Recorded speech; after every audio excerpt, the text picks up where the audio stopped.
नमस्कार दोस्तों, मेरा नाम भव्य मंगला है। मैं IATF क्वालिफाइड ऑडिटर हूँ। पिछले 18 सालों से ऑटोमोटिव सेक्टर में ऑडिट कर रहा हूँ। एक और बेहतरीन टॉपिक में लेके आऊँ, क्या की डिफरेंस है between failure mode, failure effect and failure causes. तो जब हम इन जनरल FMEA की बात करते हैं, यानी कि failure mode and effect analysis की बात करते हैं, तो डे टू डे लाइफ में भी इन जनरल हम FMEA कर रहे होते हैं। से फॉर एग्जांपल, अगर मौसम ठीक नहीं है और हमें लगता है कि बारिश के आने की पॉसिबिलिटी है, तो हम क्या करते हैं, हम ये देखते हैं कि भाई हमें इस समय घर से बाहर जाना चाहिए या नहीं जाना चाहिए। इन केस अगर हमें घर से बाहर जाना है तो क्या वो ज़रूरी है जाना, और अगर जाना ही है तो क्या हम साथ में छाता साथ में लेके जाएं या रेनकोट लेके जाएं, या क्या और तरीका करें। और उन सब को हम फिर यूज़ करते हैं और ये इंश्योर करते हैं कि जो भी पॉसिबल रिस्क है बारिश में भीगने का, उसको हम टेक कर सकें। तो वही देखा जाए एक आसान भाषा में FMEA है। अगर उसे इंडस्ट्री के पर्सपेक्टिव से देखा जाए तो वहाँ पर जो भी हम प्रोडक्ट बना रहे हैं, वहाँ पर हम उसको देखते हैं कि क्या क्या पॉसिबल फेलियर हो सकते हैं और उसके लिए हम क्या काम कर सकते हैं। तो मैं जो भी कुछ आपको बताने वाला हूँ, ये FMEA का जो फर्स्ट एडिशन है, जो EIAG VDA फर्स्ट एडिशन बोला जाता है, जो 2019 में आया था, उसके हिसाब से सारी बात करने वाला हूँ। और जब तक ये वीडियो ख़त्म होगा आपको समझ में आएगा FMEA किसे बोलते हैं, फेलियर मोड क्या है, उसके क्या क्या कारण हो सकते हैं, फेलियर कॉजेज़ क्या हैं, उसके क्या क्या कारण हो सकते हैं, फेलियर इफेक्ट क्या है, और उनके कुछ एग्जांपल मैं आपको बताऊंगा with respect to DFMEA and PFMEA। और लास्ट में मैं बात करने वाला हूं क्या क्या पॉसिबल इंडस्ट्री के चैलेंज इस समय हैं with respect to FMEA process. तो सबसे पहले बात करते हैं डेफिनेशन की FMEA की। तो जब हम डेफिनेशन के बारे में बात करते हैं FMEA की, तो FMEA बात करता है बेसिकली कि वो एक टीम ओरिएंटेड, एक सिस्टमेटिक तरीके से और एक क्वालिटेटिव और एनालिटिकल मेथड है।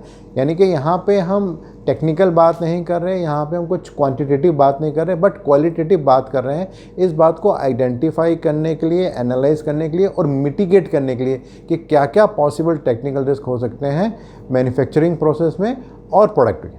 तो ये बेसिक एक डेफिनेशन है विद रिस्पेक्ट टू FMEA। एक और इम्पॉर्टेंट बात FMEA के लिए है कि ये बिफोर द इवेंट है, आफ्टर द इवेंट नहीं है। यानी कि किसी भी एक्टिविटी को करने से पहले हमें इसे करना है, ना कि बाद में करना है। इसीलिए अगर हम डिज़ाइन FMEA की बात करते हैं तो APQP का जो सेकेंड फेज़ है उस स्टेज पर हम करते हैं, और जब हम PFMEA की बात करते हैं तो APQP का जो थर्ड फेज़ है उसकी शुरुआत में हम PFMEA की बात करते हैं। अब अगर आगे बढ़ें और बात करें कि जो इसमें 3 कीवर्ड्स आते हैं, फेलियर मोड, फेलियर इफेक्ट और फेलियर कॉज, वो क्या है। तो जब हम बात करते हैं सबसे पहले फेलियर मोड की, तो फेलियर मोड बेसिकली ये इंटेंट है कि क्या क्या पॉसिबल कारण हो सकते हैं जिस कारण से कोई फेलियर हो सकता है। वो कोई डिफेक्ट भी हो सकता है, वो किसी और कारण से भी हो सकता है जो कि कस्टमर को या हमारे प्रोसेस को इम्पैक्ट करता है। तो वो है फेलियर मोड। जब हम बात करते हैं फेलियर इफेक्ट की, तो हम बात करते हैं कि क्या कॉन्सिक्वेंस होगा उस पर्टिकुलर फेलियर मोड का अगर वो हो गया तो वो बात करते हैं हम फेलियर इफेक्ट की। और जब हम बात करते हैं तीसरे के बारे में, यानी कि फेलियर कॉज की, तो हम बात ये करते हैं कि क्या इंडिकेशन है कि जिस कारण से ये फेलियर मोड हो सकता है, तो वो हम बात करते हैं फेलियर कॉज के बारे में। और जनरली एक बहुत इंपॉर्टेंट बात इसके बारे में जो कही जाती है वो ये होती है कि जब भी हम फेलियर एनालिसिस करते हैं तो उस समय हमें जो भी बात करनी है वो पॉजिटिव वर्ड्स में करनी है और उसे कंप्लीट डिस्क्रिप्शन में बात करनी है। जैसे कि हम बात करते हैं ड्रिल होल, अप्लाई ग्रीस, तो ये एक पॉजिटिव वर्ड है और कंप्लीट इन्फॉर्मेशन है जो हम देते हैं जिससे कि क्लैरिटी रहे अगले प्रोसेस के बारे में। तो इस बात को समझना बहुत ज़रूरी है कि क्या ऑब्जेक्टिव है, कि क्यों हम ये FMEA करते हैं और उसका क्या इंटेंट है प्रोडक्ट एंड प्रोसेस के लिए। तो जो सबसे इम्पॉर्टेंट चीज़ है वो है कि बेसिकली ये हेल्प करता है एक हमें फेलियर चेन बनाने के लिए। फेलियर चेन के बारे में आगे आपको और डिटेल में बताने वाला हूँ। तो ये सबसे पहला उसका ऑब्जेक्टिव है। जो दूसरा है, उसी फेलियर चेन के रिलेशन में ये एक एस्टेब्लिश करता है कि क्या है फेलियर मोड, क्या उसका इफेक्ट है, क्या उसके कॉजेज़ हैं हर प्रोसेस में और हर प्रोडक्ट फंक्शन के अंदर। और तीसरी और सबसे इंपॉर्टेंट बात है कि वो हेल्प करता है हमें अंडरस्टैंड करने के लिए कि कस्टमर के पर्सपेक्टिव से और सप्लायर्स के पर्सपेक्टिव से क्या क्या पॉसिबिलिटीज़ हो सकती हैं, उनको भी हम आइडेंटिफाई करते हैं। अगर हम बात करें क्या क्या पॉसिबल फेलियर हो सकते हैं, तो जब फेलियर्स की हम बात करते हैं तो फेलियर्स कोई नॉन कन्फर्मिटी हो सकती है, वो कोई ऐसी एक्टिविटी हो सकती है जो हम अनजाने में कर रहे हैं, कोई ऐसी एक्टिविटी हो सकती है हमें करनी नहीं चाहिए लेकिन फिर भी हम किए जा रहे हैं, या कुछ भी हम कभी कर रहे हैं कभी हम नहीं कर रहे हैं। वो सब कॉजेज़ होते हैं फेलियर्स के। तो अगर हम बात करें अब फेलियर चेन के बारे में। तो अगर आप इस सामने फिगर को देखेंगे तो आप देखेंगे कि सेंटर में फेलियर मोड है, राइट, और उसी फेलियर मोड का जो इम्पैक्ट है वो फेलियर अफेक्ट में आता है, और उसी फेलियर मोड से हम लिंक करते हैं फेलियर कॉज को।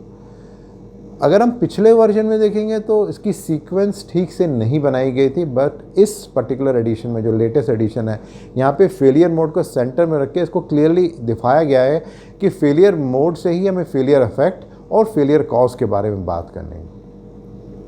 अब आगे डिटेल में जाने से पहले बहुत इंपॉर्टेंट है समझना कि हम जब कस्टमर की बात करते हैं तो कस्टमर कौन होता है। तो कस्टमर आपका नेक्स्ट जो प्रोसेस है वो भी हो सकता है, वो आपका कोई OEM हो सकता है जो टियर 2, टियर 1 या OEM जिसको भी आप मटेरियल सप्लाई कर रहे हैं वो भी हो सकता है, कोई गवर्नमेंट की लीगल बॉडी भी हो सकती है, और फाइनल एंड यूज़र भी हो सकता है। तो ये सब पॉसिबल कस्टमर्स हैं जिसके लिए हम ये सब FMEA का काम करते हैं और कोशिश करते हैं कि उन रिक्वायरमेंट्स को हम फुलफ़िल करें। जब भी हम FMEA बनाते हैं जो हमारी बेसिक एजम्पशंस रहती हैं उसको अंडरस्टैंड करना बहुत ज़रूरी है। तो जो बेसिक एजम्पशन होती है वो होती है कि जो भी हमारा डिज़ाइन है प्रोडक्ट का वो बिल्कुल ठीक है, जो भी कस्टमर से इनपुट मिल रहे हैं वो भी हमें ठीक है। अगर कोई भी डिज़ाइन का इशू हमें लगता है जब हम PFMEA की बात करते हैं तो उसको हमें कम्युनिकेट करना है डिज़ाइन टीम को, जिससे कि उसको टेक केयर कर सके। इसी तरह से PFMEA के लिए एक बहुत बेसिक इंटेंशन ये मानी जाती है कि जितना भी मटेरियल इनकमिंग में आ रहा है हम उसे एज्यूम करके चल रहे हैं कि सप्लायर से वो ठीक ही आ रहा है। और सबसे इम्पॉर्टेंट बात यह है कि जो भी हम फेलियर मोड की बात करते हैं उनका इंटेंट यही है कि वो हो सकते हैं, ज़रूरी नहीं है कि हमेशा हो ही।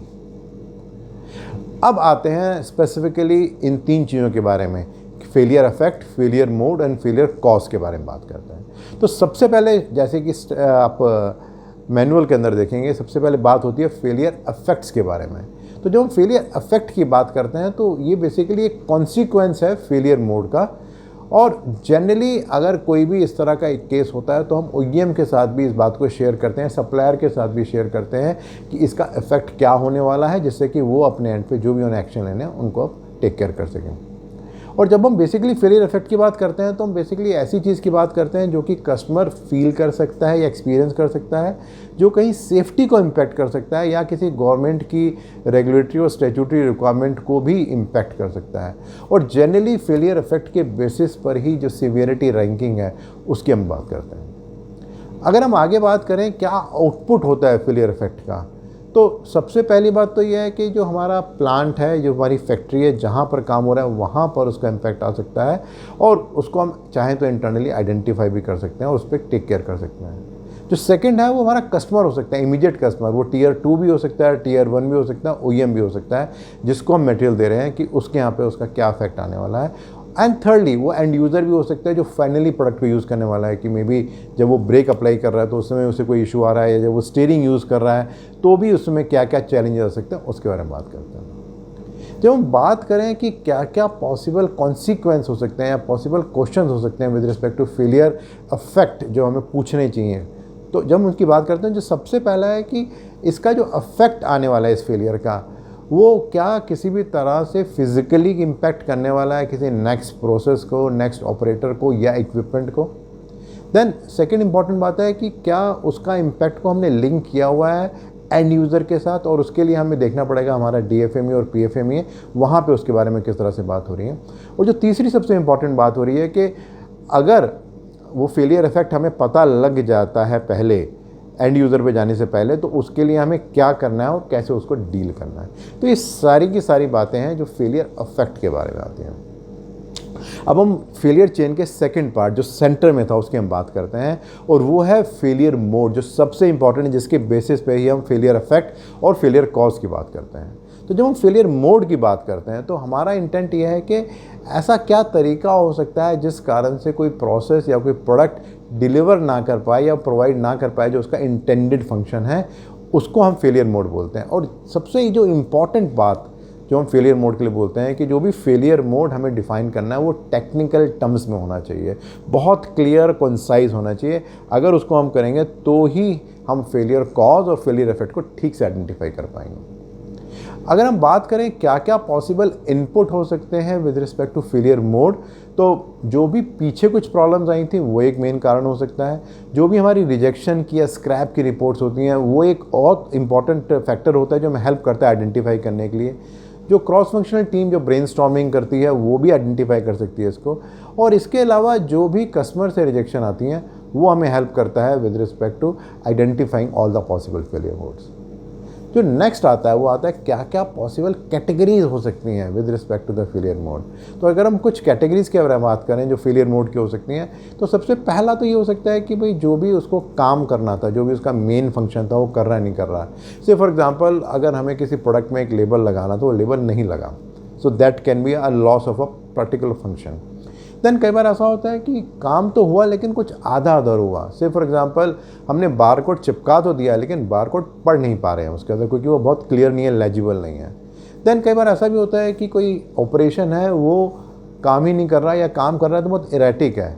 जैसे कि कई बार ऐसा होता है कि जो सही पार्ट होता है उसको हम रिजेक्ट कर देते हैं या जो रिजेक्ट पार्ट होता है उसको हम एक्सेप्ट कर लेते हैं क्योंकि प्रोसेस हमारा अनस्टेबल है।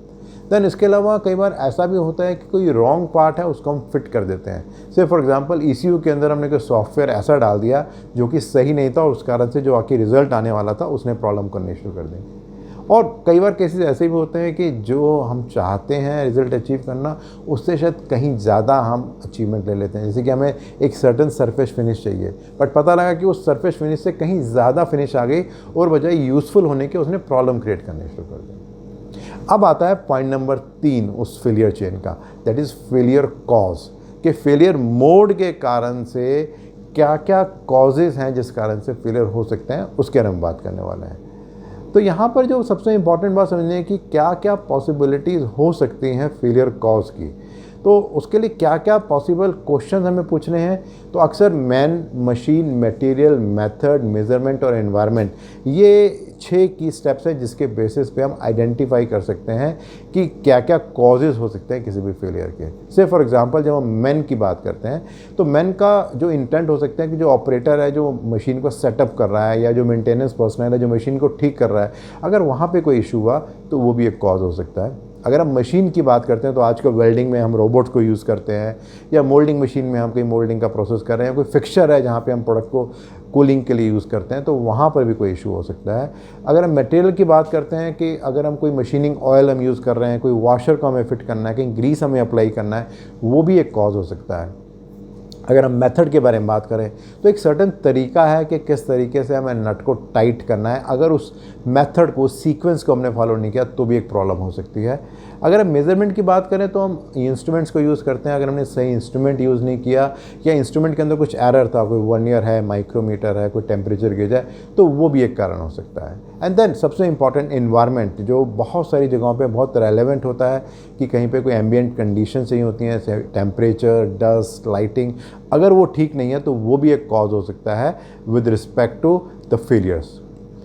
अगर हम बात करें कुछ फेलियर कॉजेज़ के बारे में, उसको अगर हमें क्लियरली कैसे डिफ़ाइन करना है, कैसे हमें उसको बोलना है, तो सबसे इम्पॉर्टेंट हो सकता है कि जो चेंजेस हैं ओवर टाइम वो ठीक से नहीं हुए, या जो डिज़ाइन इनएडिक्वेट है फॉर एक्सटर्नल इन्वायरमेंट उसकी हम बात करते हैं। समटाइम बोल सकते हैं कि जो एंड यूज़र का एरर है या उसका जो बिहेवियर है कि उसने सही गियर को नहीं पहना या उसने गलत फ्यूल को यूज़ कर लिया। बेसिकली तरीका है किस तरीके से हम फेलियर कॉज को ठीक से डिफाइन कर सकते हैं। जब हम फेलियर चेन की बात कर रहे थे तो ये बहुत इंपॉर्टेंट है कि फेलियर मोड के रिलेशन में जब फेलियर इफेक्ट की बात करते हैं या कॉज की बात करते हैं तो हमें सही क्वेश्चन पूछना है। अगर हम सही क्वेश्चन पूछेंगे तो ही सही आंसर आएगा, अदरवाइज सब कुछ गड़बड़ होने वाला है। से फॉर एग्जांपल जब हम लिंक कर रहे होते हैं फेलियर कॉज को फेलियर मोड से, तो हमारा क्वेश्चन ये होना चाहिए कि ये जो फेलियर मोड है क्यों हो रहा है, किस लिए हो रहा है। अगर वो क्वेश्चन हम पूछेंगे तो हमें फेलियर कॉज के बारे में पता लगेगा। और इसी तरह से जब हम लिंक करते हैं फेलियर इफेक्ट को फेलियर कॉज के, फेलियर मोड के साथ, तो हमें बात करनी है कि क्या होगा अगर कोई फेलियर मोड हो जाएगा। तो अगर हम उस पर्सपेक्टिव में बात करेंगे तो हमें सही बात पता लग पाएगी। अब अगर एक एग्जांपल हम लेके चलें DFMEA का और PFMEA का, इस बात को अंडरस्टैंड करने के लिए कि किस तरीके से हमें अंडरस्टैंड करना है किसी भी फंक्शन और उसकी रिक्वायरमेंट को, फेलियर मोड, फेलियर इफेक्ट और फेलियर कॉज से, तो उसको अंडरस्टैंड करते हैं। तो एक एग्जांपल DFMEA के बारे में अगर लेके चलते हैं तो हम बात करते हैं कि हम एक व्हीकल को स्टॉप करने की कोशिश कर रहे हैं, ये उसका फंक्शन है ब्रेक लगा के, तो उसका क्या पॉसिबल फेलियर मोड हो सकता है। तो उसका फेलियर मोड यही होगा कि व्हीकल स्टॉप नहीं हो रहा जब हमने ब्रेक लगाया। अब उसके हम जब बात करते हैं कि उसका अफेक्ट क्या आएगा, तो ऑब्वियसली सबसे पहली बात तो है कि जो व्हीकल का कंट्रोल है वो हमारे हाथ से निकल गया है, और अगर हम लीगल बात करें तो जो गवर्नमेंट की रेगुलेटरी रिक्वायरमेंट्स हैं वो फुलफिल नहीं हो रही है क्योंकि ब्रेक काम नहीं कर रही है। बट अब इसको ये समझना जरूरी है अगली फेलियर चेन के हिसाब से उसका कॉज क्या हो सकता है। तो कुछ पॉसिबल कॉजेज जो हो सकते हैं, जो पहला हो सकता है कि मे बी जो उसका हाइड्रोलिक ऑयल था, जो फ्लूइड उसके अंदर था, मे बी वो जो हाइड्रोलिक लाइन थी वो लूज थी, उस कारण से वो ब्रेक ठीक से नहीं लगी थी।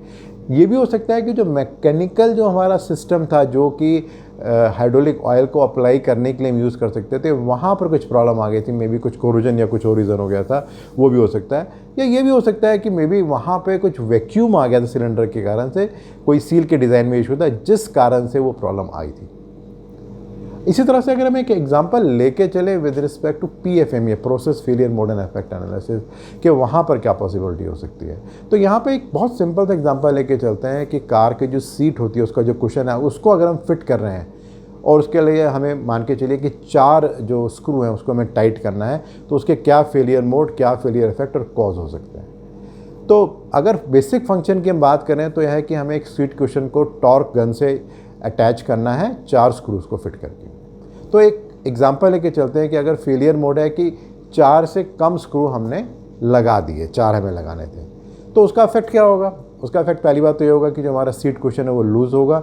सेकेंडली ऐसा भी हो सकता है कि जिस समय हम उसे कस्टमर को डिस्पैच करने लगेंगे उससे पहले हमें पता लग जाए कि अरे इसमें कुछ प्रॉब्लम है, वो लूज़ है, और हमारा डिस्पैच रुक जाए और हमें रिवर्क करना पड़े। और उसका एक इफ़ेक्ट ये भी हो सकता है जो कस्टमर को डिलीवरी है वो भी डिले हो जाए। अब हम बात करते हैं फेलियर कॉज के बारे में कि क्या कारण हो सकता है कि ये 4 से कम स्क्रू क्यों लगे। सो मे बी पहली बात तो ये हो सकती है कि हमारे पास कोई वर्क इंस्ट्रक्शन नहीं थी जहाँ पे ऐसा कुछ डिफाइन किया था कि कितने स्क्रू हमें लगाने हैं, वो एक रीज़न हो सकता है। मे बी जितने नंबर ऑफ़ स्क्रूज हमें चाहिए थे वो अवेलेबल ही नहीं थे, तो कैसे लगते। और ये भी एक रीज़न हो सकता है कि जो भी ऑपरेटर था जिसको हमने काम बोला था इस काम को करने के लिए, उसको हमने कभी सिखाया ही नहीं था उसको किस तरीके से काम करना। तो ये है बेसिकली की differences between failure mode, failure cause and failure effect. अब अगर बात करें कुछ इंडस्ट्री चैलेंजेस के बारे में, तो सबसे पहला इंपॉर्टेंट चैलेंज तो ये है कि कितनी ऑर्गेनाइजेशन में जो लोग FMEA बनाते हैं उनको क्लैरिटी है बिटवीन क्या लिंकेज है बिटवीन फेलियर मोड से failure effect and failure causes के बारे में। जो दूसरा एक इम्पॉर्टेंट चैलेंज है वो है कि FMEA तो हम बना रहे हैं लेकिन उसके रिलेशन में उसका कोई बेनिफिट हमें हो रहा है, क्या कॉस्ट ऑफ पुअर क्वालिटी में कुछ इम्पैक्ट आ रहा है नहीं आ रहा, क्या इस तरह का कोई लिंकेज हम देखते हैं। और तीसरा, जो भी टॉप मैनेजमेंट का जो MRM होता है, जो मैनेजमेंट रिव्यू मीटिंग होती है जहाँ पे डिस्कस किया जाते हैं बहुत सारे पॉइंट, क्या वहाँ पर जो भी पेंडिंग रिकमेंडेड एक्शन है या जो पॉसिबल फेलियर्स हैं जिस पे एक्शन नहीं लिया गया है, क्या वहाँ पर वो एक इनपुट होते हैं जिससे कि टॉप मैनेजमेंट को पता लगे कि क्या क्या पॉसिबल फेलियर्स हो सकते हैं, क्या उसके बारे में क्या हम कोई डिस्कशन करते हैं। एंड देन जो सबसे इम्पॉर्टेंट बात है, क्या क्रॉस फंक्शनल टीम मिल के FMEA को बनाती है या कोई एक आदमी ही FMEA बनाया था और बाद में सिर्फ हम क्रॉस फंक्शनल टीम का नाम ले लेते हैं, जो कि हो सकता है कॉम्पिटेंट हो या ना हो। सो अगर मैं इसकी समरी करूं आपको ओवरऑल, तो बेसिकली हमने बात की फेलियर चेन के बारे में। उस फेलियर चेन में जो 3 सबसे इंपॉर्टेंट फैक्टर थे वो थे failure mode, failure effect and failure cause. जब हम फेलियर मोड की बात कर रहे थे तो हम बात कर रहे थे क्या क्या पॉसिबल तरीके हो सकते हैं फेलियर होने के किसी भी चीज़ के। जब हम फेलियर इफेक्ट की बात कर रहे थे तो हम बात कर रहे थे कॉन्सिक्वेंस क्या होगा उस फेलियर का। और जब हम बात कर रहे थे फेलियर कॉज के बारे में तो हम बात कर रहे थे कि क्यों, क्या कारण हो सकता है जिस कारण से वो फेलियर मत होगा। मेरा जो अगला वीडियो रहेगा वो इसी FMEA की सीरीज़ में आगे रहेगा कि क्या की डिफरेंस है between severity, occurrence and detection. Regularly आपके बहुत सारे फीडबैक आ रहे हैं, मुझे हेल्प कर रहे हैं अंडरस्टैंड करने के लिए कि आपकी क्या एक्सपेक्टेशन है। सो प्लीज़ उसको आप कंटिन्यू रखिए। और अगर इस पर्टिकुलर वीडियो को आप और डिटेल में जानना और समझना चाहते हैं तो नीचे आप देखेंगे एक लिंक मिलेगा, उसे आप क्लिक करेंगे तो एक ब्लॉग मिलेगा आपको, वहाँ पर और डिटेल में आपको जानकारी मिलेगी इस पर्टिकुलर वीडियो के बारे में। और अगर आपको लगता है कि इस तरह के वीडियोस और इस तरह के ब्लॉग यूज़फुल हैं आपके लिए और हेल्प कर रहे हैं आपको किसी भी तरह से, तो आप मेरे YouTube चैनल और मेरी वेबसाइट bhavyamangala.com को सब्सक्राइब भी कर सकते हो। धन्यवाद।